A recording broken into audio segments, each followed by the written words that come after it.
Welcome to Tales from the Waystone, a Kingkiller Chronicle reread podcast. We are your hosts, Will and Phoenix. Let's get into it.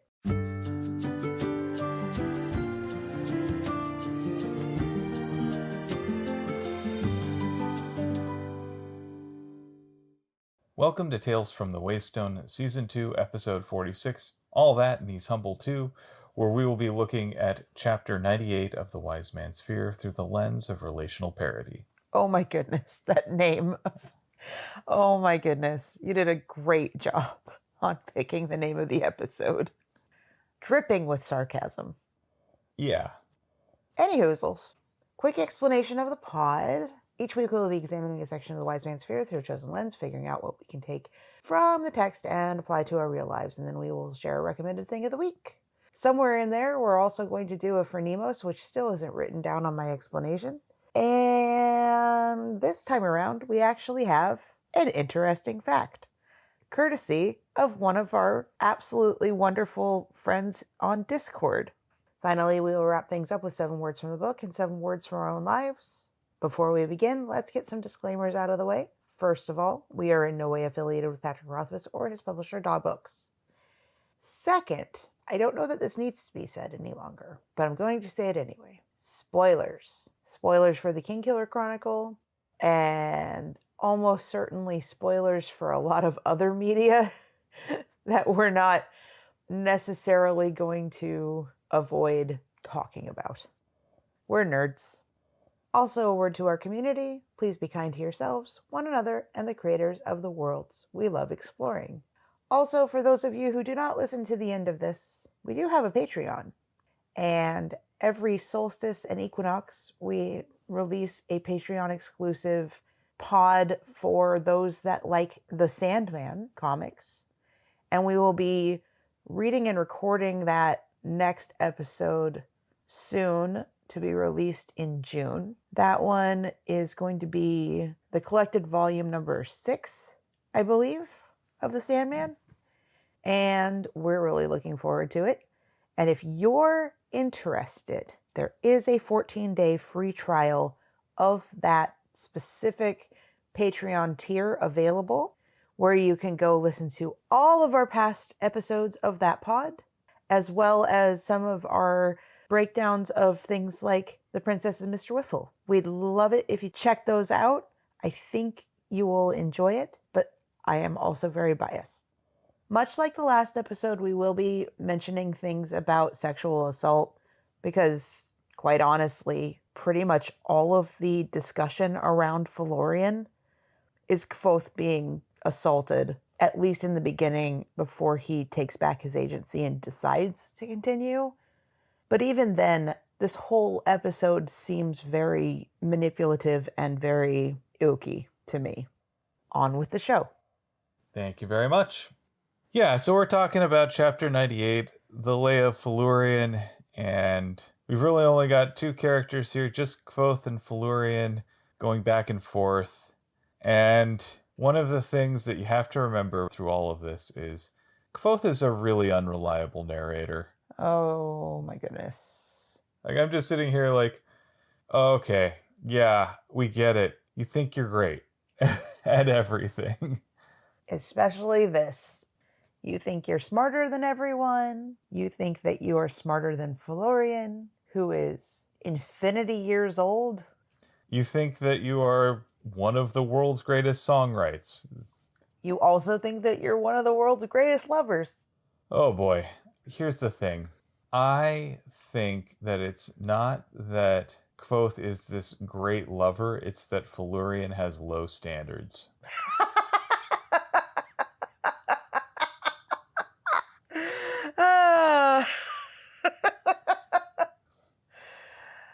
Oh.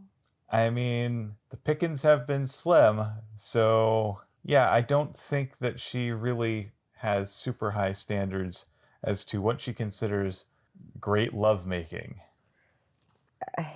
I mean, Kvothe does think that he's good at everything the first time he tries it. We're going to get into a little bit of my thoughts on, yeah, as we go along. there's also, just to point it out here, the fact that Foth is like, okay, so to ensure that I understand what great lovemaking is to receive, I need to go receive a whole bunch more. For research. For research purposes. Like, assuming also, though, that Florian doesn't need to also test out a few potential other options. I don't know. That's the short end of everything. This isn't a very long chapter, but let's go ahead and bit by bit it. So we pick up in the aftermath of when Kvothe was able to temporarily bind Florian, and Not in the kinky way. not in the kinky way. That would be fun. I don't know that Kvothe has fun. Kvothe is not a fun person. He thinks he is, but he isn't. He's insufferable, and we all know it. Anyway. So they've had their conflict, they've gotten mad at each other, and now they're in that, well, all my emotional energy has been drained. Let's just kind of regain our footing. And I said things that I don't mean to have said, and you said things that you don't mean to have said, and we were angry, and we were hot-headed, and we were emotional, and now we kind of have to deal with the fact that neither of us are proud of our actions or our words. Can I just take a moment here to talk a little bit about some logistics? So, throughout all of this, Kvothe and Felurian are naked. Thing the first. Second, apparently throughout all of this, Kvothe still has his loot with him. Like, where has he kept it all this time? He's just able to pull out his loot here, sitting naked in bed with Felurian. Like, where was it? Where was your loot, Kvothe? Where did you keep it? Did you hold on to it all the way down the hill? Right? As you were ripping your clothes off? Right? I don't want to think about this too hard. I'm just saying there is a certain amount of hand waving about his inventory that he's playing a trick here, and that may be our first clue that this is all bullshit. Okay, not only that, does he have his knapsack or whatever it is that he's carrying the coins in? Because you know that if he's not, because I can't remember, but if he still has all the stuff he squirreled away with him in the Fae, okay. But if he doesn't, Dan is going to drink and piss that all away. Almost certainly. Yeah, so what we really have is a situation where his inventory is always available. It doesn't necessarily match actual physical storage. It's video game logic. Right. It's your pack that can carry 300 pounds in it in Skyrim. Yeah, and it doesn't matter how that's actually spaced in terms of volume. Like, yeah, I don't really buy this as anything approaching reality. So, are you assuming that he got bonked on the head pretty hard and he's just kind of splayed out in a swamp somewhere? Actually, no. So that's one explanation. The other explanation is that none of this actually happened at all. That he never had an encounter with Felurian. That he never left the party or anything like this. Because remember, he's just telling this to Chronicler, who's not in a position to verify this. I mean, who would he verify it with? Theoretically, he could verify with Martin and Dedan and Hespa. Theoretically, if he could track them down. But he certainly won't be able to do that in a timely fashion. It would probably take him 2 to 3 years to track them down. So in the meantime, this is the story that's being told uncontested. I mean, maybe ask Bast if he's heard this from a different source from the Fae? Yeah, but Bast is a known liar. So is Kvothe. Yeah. So in what right mind would you think that Bast is going to do anything other than corroborate the story? I don't know. I think Bast is kind of neutral, chaotic. I said that wrong. I don't care. Yeah, he's neutral, chaotic, but that only makes any corroboration that he provides one way or the other even more untrustworthy. Mm-hmm. So, yeah, this is also a case where I think sometimes the lies that people tell are more revealing than anything else, because they tell what sort of thing would they lie about. So, yeah, Kvothe has his little humble brag about, oh, Felurian can't believe that I'm a virgin. And, oh, if given the right amount of time, I can write one of the best songs ever written. For the record, being a virgin, not ever having had, I assume they only care about penetrative sex, doesn't matter. Like, it's not the only goal to strive for in life. And when it happens, let it happen. Follow your heart on how you'd like it to. But honestly, it's just the start of, if you want to have sex, a activity that you really ought to do more than that one time in order to get good at it. Practice makes perfect, as in all things.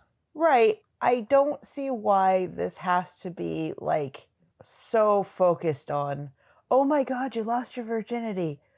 Okay, what about the second time you had sex? Again, it's not so much that, it's this whole idea that he does it the one time and that means he's good at it. And that supposedly Felurian is impressed and surprised that it's his first time. Okay, yeah, but we've skipped a little bit. I do actually want to talk more about the things that actually interest me. Okay, cool. So he somehow, somewhere finds the lute somehow with him, and he picks it up and he brings it close to his chest. I do not want to think about the rest of this. Splinters. Counter argument. Have any of your guitars given you any splinters whatsoever, even if you just run your hand over it? Because I don't think you play naked, but I don't. No, I'm just saying that he's already said that his lute has taken a few dings here and there. So has my guitar. It's not full of splinters. Either way. Yes. Where did he keep it? Probably up his butt. Aren't you in a mood today? A little bit. Wow. All right, guys, enjoy. But he strikes a chord, kind of out of habit, and then he presumably strikes another one, just makes that chord minor. And for those of you that know music, you understand that this is to kind of make it melancholy, to make it sadder sounding. You're pretty much just changing one note, and it changes the feel of the chord drastically in some cases. And I think it's important to kind of note that he instinctively starts playing the songs that he constructed in the woods after his parents died. It's another mark of the loss of innocence. It's a different type of loss of innocence, and it's sad. It's not cheerful or boastful or these songs of elation. His inner feelings about all of this do not match the words that he is trying to like convey how amazing this experience was for him. He's not actually happy. He's shy and upset and was sexually assaulted. So, in a way of catharsis, he starts in on these songs and it makes him feel better, like the vitriol is leaving his soul, his body, his mind, but he doesn't feel good. He just probably feels very drained. And it's not like Felurian feels any better or any less like this experience was gut-wrenching, heart-wrenching. We don't get to focus on that too much, but it seems like she's trying to extend an olive branch, asking if Kvothe has a name. Makes me wonder, because Kvothe thinks to himself, I'd already given Felurian a damn sight more than my name. So, in for a penny, in for a pound? It makes me wonder if Felurian still has power over his name to compel him to come back, to compel him to do whatever she wants, which again is sexual assault. Well, and there's also this bit where she refers to him as my Kvothe, and that makes both feel a little uncomfortable, just that sort of possessiveness to it. That just rings a little ooky. Like there's the sense that she owns him. He's definitely heard about the fairy stories saying all about don't give the fae your name. He does it anyway. And so he comes up with a really convoluted and, in my own opinion, really stupid plan to start off flattering Felurian by singing songs of her. And Felurian perks up. And one of the things that I've noticed is there's a ton of 7-word sentences in this. Not many of them good, might I add, but there's a ton of them. And one of them is, there was no false modesty in her. And it's interesting. I do have friends that are like this. One of my best friends, in fact, where sometimes you have people in your life that you try to do nice things for, and their immediate reaction is to not let you, is to say kind of, no, I can't accept your kindness. Please, no, I don't want you to go above and beyond and do things for me or buy things for me or whatnot. Totally get that impulse. I have that impulse. But my friend, she does not. She will gladly accept any gift, praise, anything that you want to shower on her. Although I assume that this is all, she accepts it as long as it's sincere, because I don't tend to shower her with false anything. I don't give her false compliments. I don't give her things and expect a reward or a reciprocation. But she will gladly accept it if you want to give her something. And it's refreshing. It's nice because she's appreciative, but she doesn't feel that need to just tell you, no, you don't have to do that thing. You know what I mean? Yeah. Let's also be real. There's a difference between modesty and false modesty. Mm-hmm. Like, false modesty is sort of this, oh, I'm terrible. I'm the worst person that ever walked. I'm nothing. I don't think that that's modesty. I think that that's unhealthy and disingenuous. Modesty to me is just kind of like shyness almost.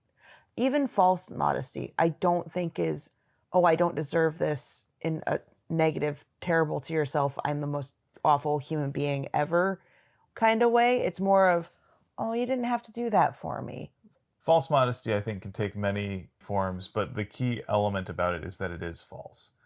There is an element of, while pretending to be selfless, you're actually very much about yourself. That I agree with.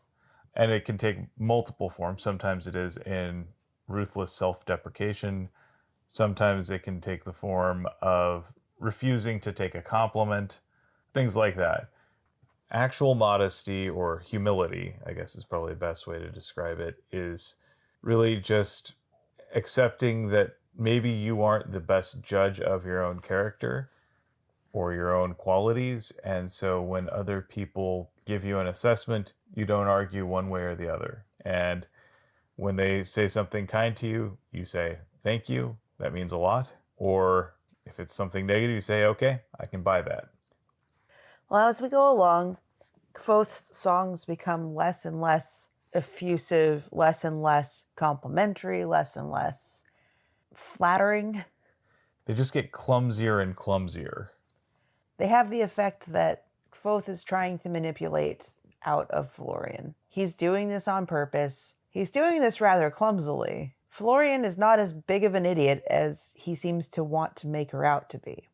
She eventually catches on, but he is trying to express his lack of experience through his creation of music and song for her. But first, before he can get to that, he has to make her want him to write her a song. So he keeps singing these songs from other people that he knows are not good, or that he claims are not good.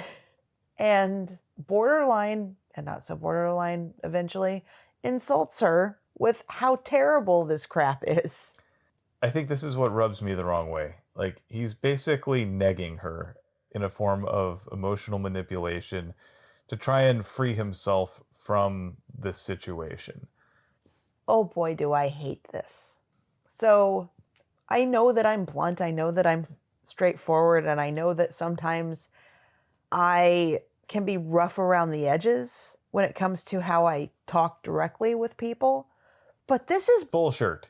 Yeah, there's definitely some bullshit there. And a lot of it is poetry, it's songwriting, and I mean, you yourself don't really have a great love for that sort of thing in general. I do.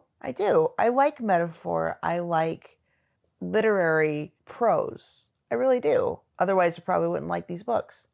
I don't like it when you're trying to have an actual conversation and the other person is trying to manipulate you into certain reactions or feelings and is refusing to state what they want. Kvothe is refusing to state what he needs, what he wants, the outcomes that he's hoping for. He won't just say, Felurian, I need to leave. He instead hurts her feelings, manipulates her, and then proceeds to say, well, let me go ahead and do something nice for you. And then he twists it by purposefully offending her.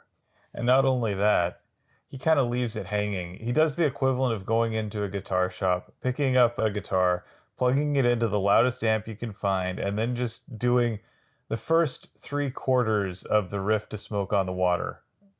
Or just doing a chord progression and leaving off the last resolute note. Yeah, I mean, that's exactly what I was describing. It's just a very specific one. Yeah, don't go to a guitar store and play Smoke on the Water. Just don't do it. Don't. You're just cliche, cringe. No. They really don't care. They just want you to finish the damn riff. I don't think I could work at a guitar store, mostly because of things like constant feedback with people trying to retune a baritone ukulele to the ukulele standard, like the other three's standard tuning, and possibly just breaking the strings on the baritone. People who think that they know better than you because who knows why. People like Kvothe going in and working with stuff.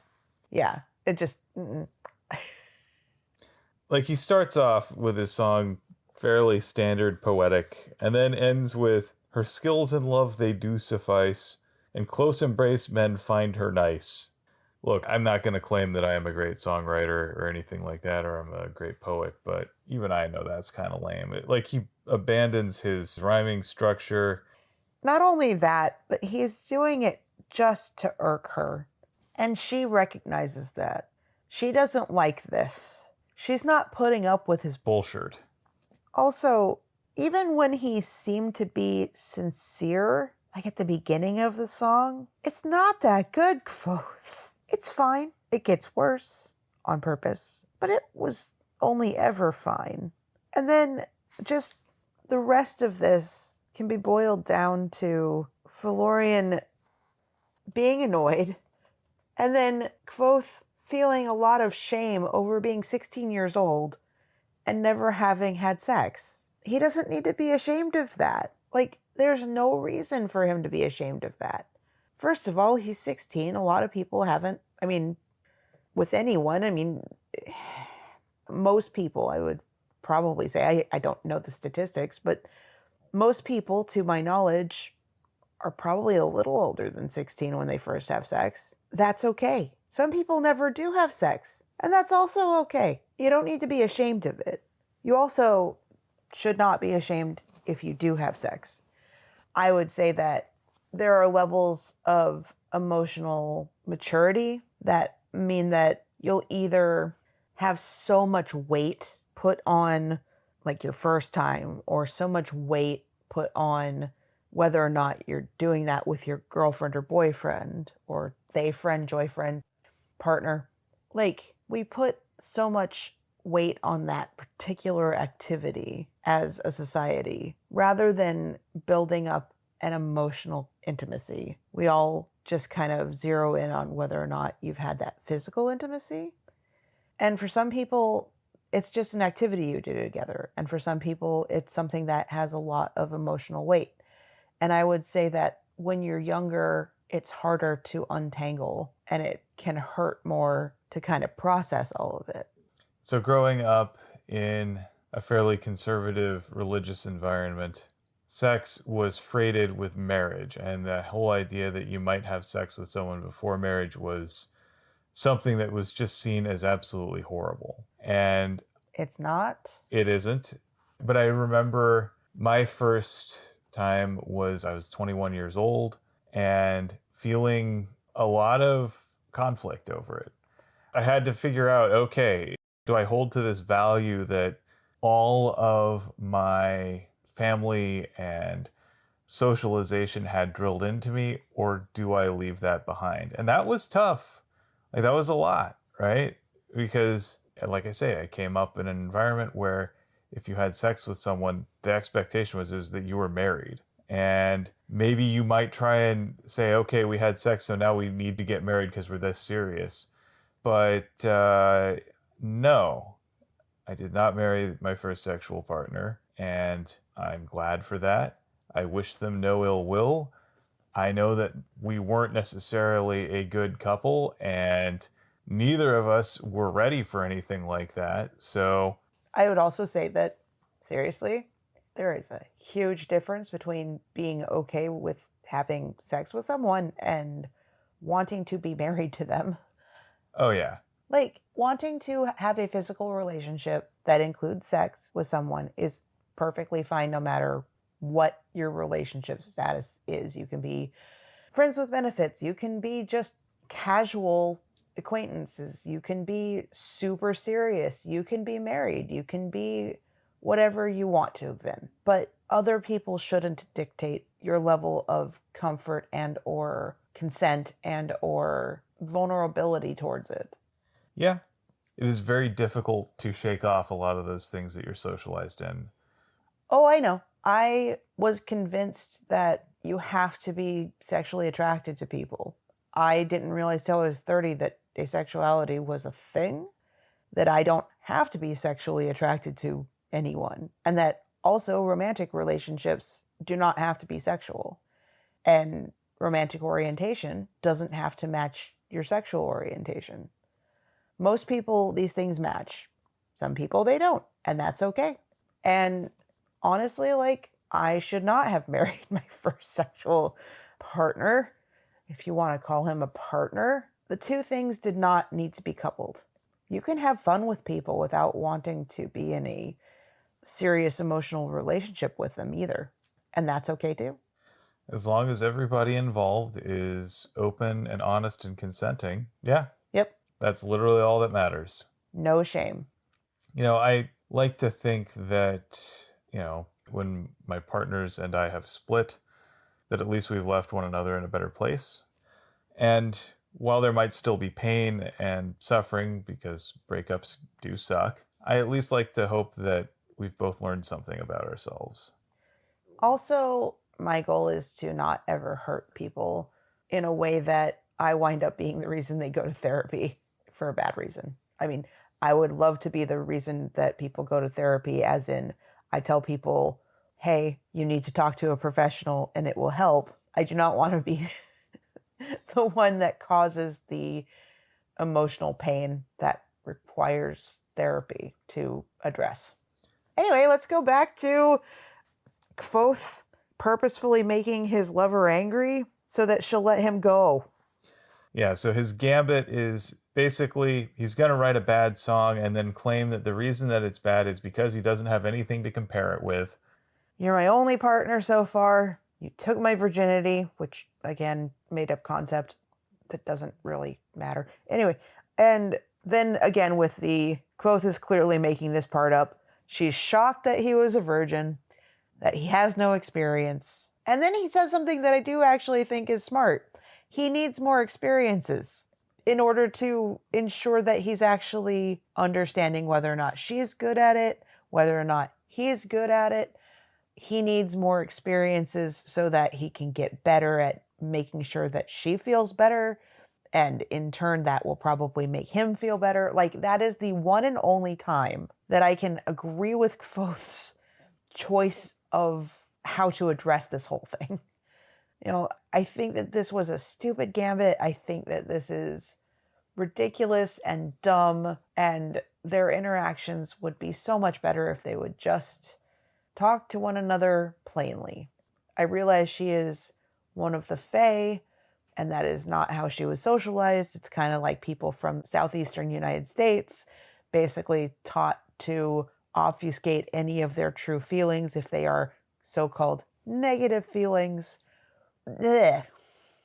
I mean, generally speaking, if we think about how the Fae are typically portrayed, their entire socialization consists almost exclusively of trickery. They might tell you things that are strictly speaking true, but maybe not in the way you believe it. I do have one part that is very funny. Florian is, again, incredulous regarding the validity of Quoth's statements. And she's like, well, then tell me how you got so good at it. Okay. And he just replies, well, I read about things in books. Oh boy. And her response is, books? Books? You compare me with books? Yeah, leaves something to be desired, doesn't it? Yeah, she's unhappy and going a little manic. So, dear listeners, I'm just going to give you a little bit of solid romantic/sexual advice. If you're with a partner and they ask where you learned your technique, never, ever tell them that you picked it up from this podcast.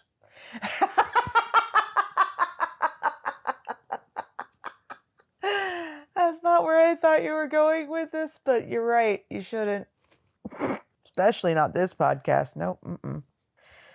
Well, ultimately, it seems like Florian has kind of acquiesced a little bit.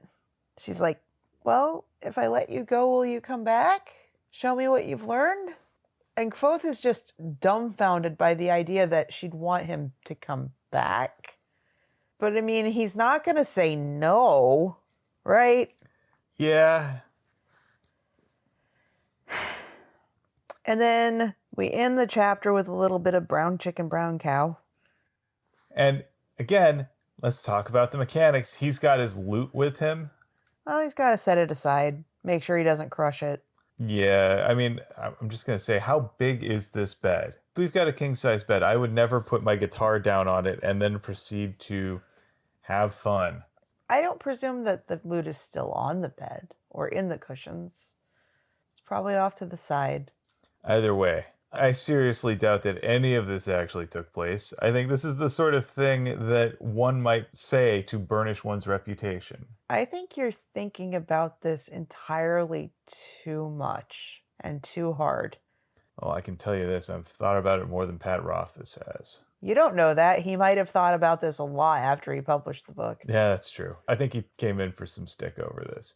But oh well, let's not spend too much time mocking this because we still got to keep our powder dry for man mothers, and I don't want people to come away with the idea that we hate this book. This part is cringy. This part is very cringy. This part, I think, if it was to be written over again, might be different. Quite probably. Yeah. I mean, who knows? But I think this is one of the parts of the book that make a lot of people criticize Pat's ability to write women characters. And if this is your sample size, certainly it's fair. Again, though, I'm going to point out that this is all from Quoth's perspective. And Quoth is a 16-year-old boy. And in that case, I actually think that this is a pretty accurate way of portraying how a 16-year-old boy might talk about these situations, or someone whose recollection is that of a 16-year-old boy. That's fair. So, that brings us to the Phronimos of the week. Nope. It's my turn this week, and trick question, there are none, for the reasons that we've all been over. Quoth comes up with a dumb plan, and somehow Felurian falls for it, and then compounds things by making Quoth promise to come back afterwards. We don't need to belabor it. So let's move on to something more interesting, which is our thing of the week. It's your turn this week. What do you got? There is another book series that I actually think y'all would like. It is the Silo series by Hugh Howey, which consists of Wool, Shift, and Dust. And the reason that I'm bringing this up is that there is also now a show on Apple TV Plus based on the series. It's called Silo. And if you're a fan of kind of the post-apocalyptic sci-fi science fantasy genre, this is right up there, I think, with, like, I don't know, what other things would you compare it with? It has strong Fallout vibes. Yeah, it definitely has Fallout vibes. It definitely has some of these mysteries built into it that compel the narrative pretty well. It has a good Lost quality. It has kind of that same conspiracies and mysteries and bigger things messing with the smaller things kind of vibe. Like an overarching, almost, just not to spoil it too much, there is a little bit of a almost Truman Show-esque, very little quality to the book's narrative, which you don't even get too much of until you hit the second book. And I think to say too much would be to spoil the mysteries and the sense of what the fork is going on. But the elevator pitch of this is that we've got around 5,000 people living in a silo that is buried under the earth. And they don't know why they all are forced to live in this silo, but they do know that to go outside is certain death. And the silo is at least 125 years old. They know that much. They have to maintain the space that supports life. They need to keep order so as to keep a mass panic from happening and to keep the citizens of the silo safe and happy, or at least safe and content. They don't know what their purpose is, overarching, but life goes on. There are some built-in mechanisms that keep everyone in line, whether by fear or ignorance. And you get introduced to somebody who is very curious about the why around all of this. And that's who you follow through most of the story. And I think that the TV show has done a pretty good job so far. It's only had 3 episodes, but it's done a pretty good job so far of staying true to the feel of the books, if not to every rote bit. Like, it's not exactly mirroring the books, it's not exact coming from that, but plot points are hitting in the way that I want them to.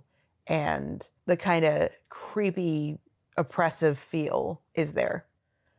I've been enjoying it so far. I haven't read the books as extensively as you have. By that, I think I maybe gave you the comic of Wool. I think I made it through about half of it. Yeah, I don't know.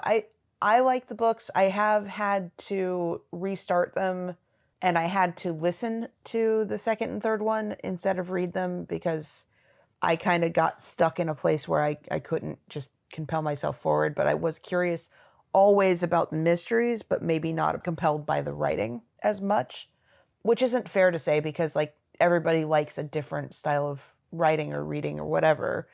And I have a hard time keeping focus on a lot of things that I am very interested in keeping focus on. So I think that listening to it was probably the best option for me. And I think that I will continue on with the show because I think it's compelling and good, and I like the people that are in it. Yep. So what do you think of the show? So from my perspective, again, I'm not thinking of it as an adaptation, just looking at it as a work of televised science fiction. I'd say, one, it's excellently cast. You know, all of the actors do a really good job. I'd say it's generally well written, though I will say that I do think that the protagonist suffers from main character syndrome. One thing that I will say is that oftentimes, as I've gotten older, my sympathy towards young protagonists has dwindled and generally ends up lying instead with reasonable authority figures who have to deal with their antics. Like, yes, we get your point. You're probably right. Have you considered how you're actually going to do this and what it's going to actually cost? Oh, you haven't. Oh, okay. Well, let me clue you in. Now we'll have to figure out how to do this. I see where you're coming from, though Juliet is roughly our age. Yeah, I think she's coded a bit younger, though, in terms of her impulsiveness and the way that she carries herself with her compatriots. She's coded as sort of the young genius type, which, I've identified with that in the past. And as I've gotten older, I've realized just how insufferable I was to work with. Right. But I do think that I still enjoy the no one's going to listen to me, so I have to go do it on my own type of protagonist, especially if they do their best to keep a community that has got their back, where they're not a lone wolf. When it's rooted in the greater good and not in I was right. I agree with you. For me, the books definitely have the for the greater good and not the just I was right. Who knows what the TV show will be? Yeah. So far, I've enjoyed it. I think it's worth a watch. That brings us to the interesting fact. First time in a while. Right. This one comes courtesy of one of our members on Discord. Yep, this is our friend Mel, and she has provided us with the following. So, we often use the term hurt to describe both physical and emotional states, though most of us treat emotional pain as something of an abstraction. However, it may be more literal than previously thought. So, in a 2010 paper published in Psychological Science, researchers at the University of Kentucky found that acetaminophen, which is a physical pain suppressant that acts through central rather than peripheral neural mechanisms, may also reduce behavioral and neural responses to social rejection. It's paracetamol in the UK and I think probably greater Europe. Yeah, Tylenol is the most common over the counter brand name that you'll see in the US. So, this also seems to corroborate a limited exploratory study that was published in 2016 in Social, Cognitive, and Affective Neuroscience that indicates that regular use of acetaminophen can reduce people's empathetic response to other people's pain. That said, while the paper's publication triggered a wave of sensationalist news stories about how Tylenol changes your personality, a more nuanced read of the study finds that much of that is either an exaggeration or ignoring the methodological limits of the study. There are some pretty severe ones on here. So they did find that acetaminophen reduced empathy for pain, but this was, again, a very small study with a small sample size. In two separate experiments, one with 80 participants and one with 114, the researchers asked people to rate other people's pain after finding out about it in different ways, such as through stories, spoken stories, third-hand accounts, things like that. I assume written stories or Written, oral, or visual. The subjects who had been given acetaminophen rated those experiences as less painful than those who had been given a placebo, which seems to support the theory of empathy that our ability to experience pain affects how we empathize with other people. So, people who experience more pain, according to this simulation theory of empathy, are also going to be more empathetic towards that of others. So, it's a very dramatic finding, certainly, but again, it was a small sample size, and pretty much everyone involved was also a psychology student. I've known enough psychology students to know that they're all a little weird. So the original thing that we were alerted to, though, was talking about how painkillers like acetaminophen can reduce your emotional pain. Is that something that you found out more about? Yeah, so I did some reading on that. And so the whole idea here is that when you're taking acetaminophen, it is actually affecting a single nerve cluster. And that seems to affect both your physical and your emotional pain. So it could theoretically help with people who are worried about social rejection or social anxiety. And then it also helps with things like if you've had breakups or are grieving, or is that accurate or It could. I don't know that anyone would go so far as to prescribe it. Again, the findings on this sort of thing are difficult to figure out because so much of it relies on subjective reporting of internal experiences. self-reporting tends to be exceedingly biased?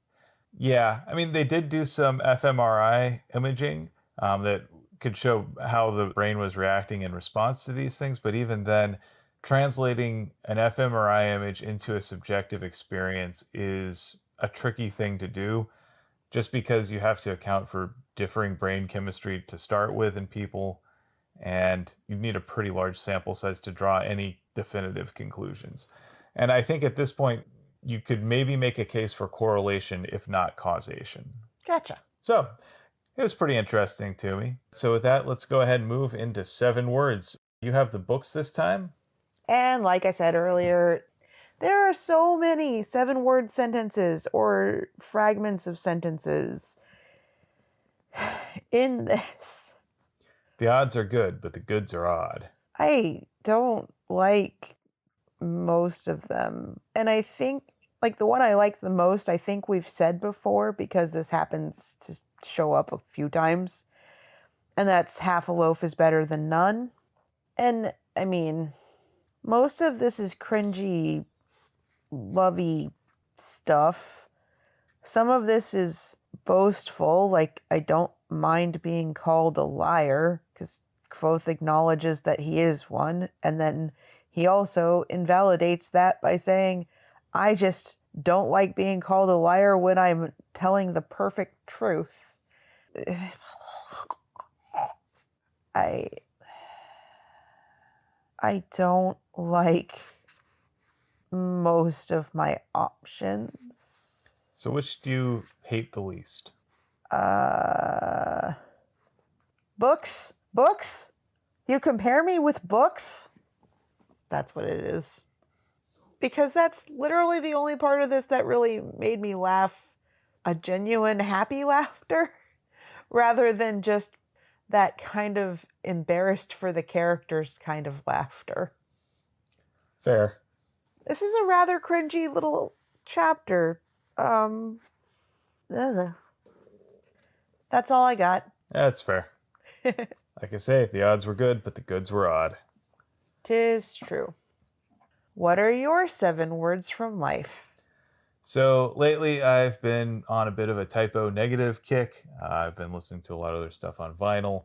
Just recently, I ended up picking up their final album, Dead Again, and it features the following chorus line: Halloween in heaven, it's Christmas in hell, LLL.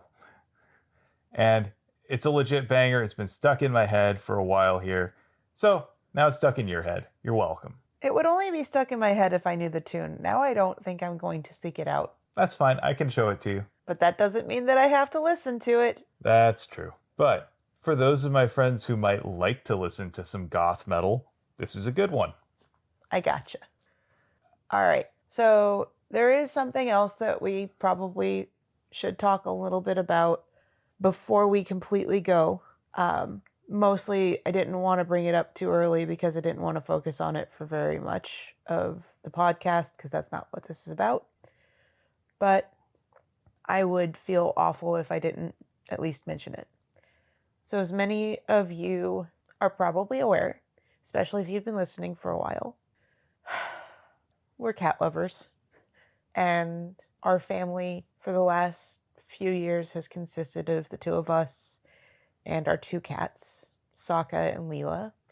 And as we've said a few times, I think recently, Leela's been sick for a while. She's had a gastrointestinal issue for a few years. She's been on a steroid. She had to be forced to have an anti-nausea pill pretty much every other day, and B12 supplements a lot. We tried not to let it stop us from having our own life, but a lot of our time was kind of centered around her care. And then this past weekend, we had your family out. Your parents came out and spent time with us. And, you know, she got to cuddle up on them, and she knows them. But about 3 days into the visit, she stopped eating, and she's already so skinny, and it's been a struggle to get her to eat, and her liver just couldn't handle not eating. We tried our best, but we had to make the decision to stop her from being in pain. And last Wednesday, as of this recording, so the 10th of May, she was telling us very loudly that she couldn't keep going. And we did the kindest thing we could for her. So we just wanted to let everyone know that our little podcat isn't with us any longer. Our other kitty, Sokka, was never Lila's favorite creature, to say the least. And so he's actually doing pretty well. He's a little more needy right now. He's soaking up all the affection he can. I still call him an Ashhole. a lot because he ate that string a few weeks back, and we knew that Lila was very sick, and I didn't want to be completely catless. And so we every once in a while look at him and go, this is why you don't eat string. But we know that, like, if you followed us on our Instagram, or I'm pretty sure on Facebook, there's probably a couple of pictures of her, that our little Tabby, I mean, she tried her best. She gave us 6 more months than we thought we had with her. But, you know, poor little thing just couldn't keep going. Yeah. This past week, we've been grieving and trying to be kind to ourselves and remind ourselves that we made the right decision. Some days it's harder than others. I guess in this time, we'd just like to remind people to enjoy the time they have with their family members, whether furry or otherwise, and remember to show them that you love them. Like, all that we can say is just be kind. On her last day, she got to have her absolute favorite treat, which she would still eat, which is good, which is a freeze-dried monkfish treat that made her go absolutely crazy. But she couldn't have normally because it would upset her tummy, because everything upset her tummy. But she got to have as many of those things as she wanted, and we sent her off wrapped up in a blanket and with us petting her, and I think she knows that she was loved. I think so. I think that was something that she never doubted. Throughout all of it, she was always glad to have our presence, even when she didn't like us showing affection to other humans or one another. She was always happy to get pets and scritches. As long as no one was singing. She hated singing. She hated human affection. She hated music, but she loved us.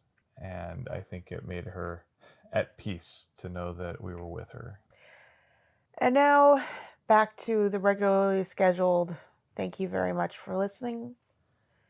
I'd like to thank you for potting with me.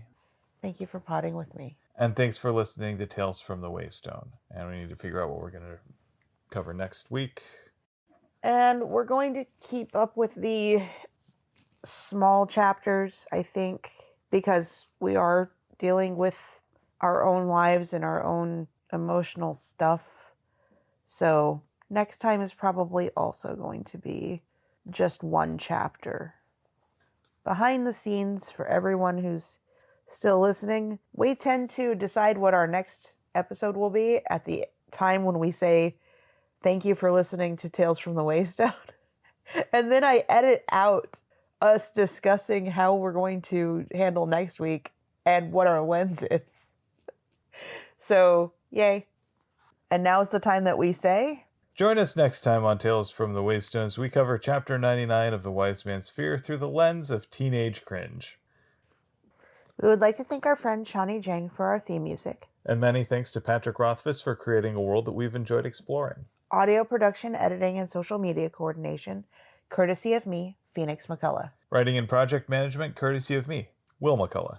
If you would like to help support us and have the means to do so, please consider becoming a patron on our Patreon page, patreon.com/waystonepod, where you can get things like Sandman episodes and other interestingly fun things.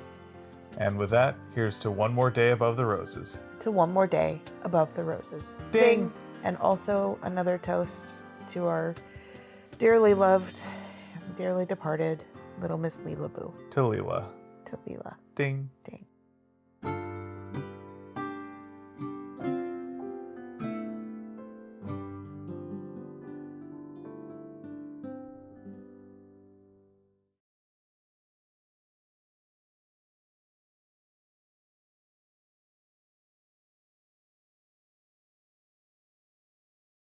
Oh, did you see the little sea monsters gif that I did?